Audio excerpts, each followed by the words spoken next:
Good morning. Welcome to the online class of Mount Gracia School. I am Ms. Ankita, your social science teacher for class 7. So now let us continue with the very first chapter of civics. Start with the definition. Democracy.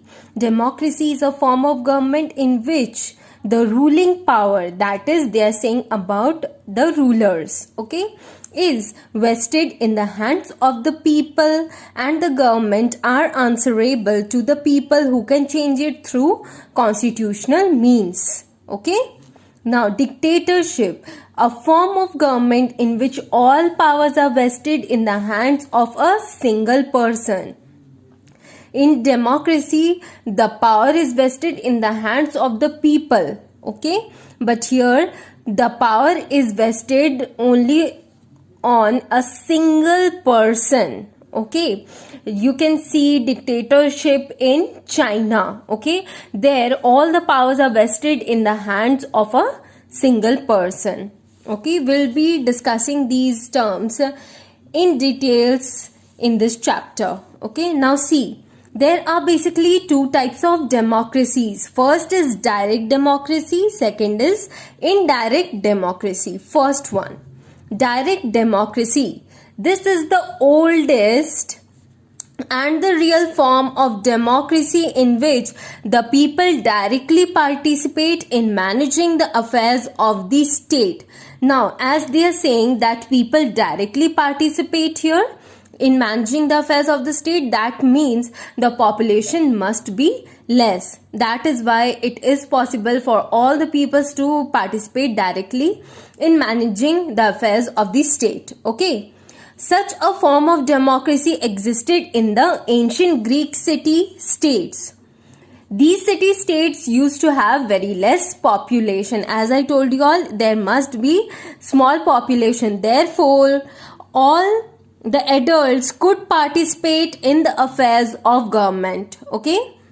But now the city-states have been replaced by nation-states, and there has been an immense increase in the population of the states, as now there is larger and larger populations in the state, so it is not possible for all the people to participate in managing the affairs of the state. Okay, that is why the people of the states, they select their representative, okay, by electing them, and they form a government, and all the people share their opinion to that particular person, and that particular person takes the decision for whole state alone. Okay, now therefore direct democracy is no more popular, as direct democracy is only possible where there is less population,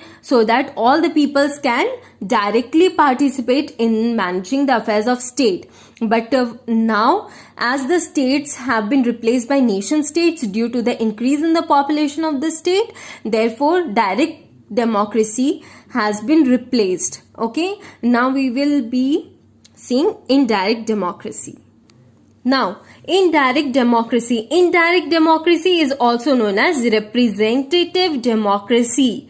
That is, a representative is been elected by the people, who will take the decision for whole state individually. Okay, in indirect democracy, people elect their representatives on the basis of universal adult franchise. Okay, and through them they carry on their administration. Okay, representatives are responsible to the people for the exercise of their powers. Now, the representative is responsible for all the powers which he is exercising to the people. Okay, these days indirect democracy is prevalent in countries like India, England, America, France, Japan, etc. These are the examples for indirect democracy.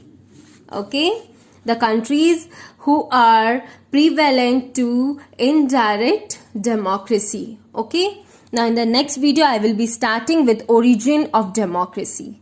Till then, please read direct democracy and indirect democracy. That will be your homework. Read at home. Thank you.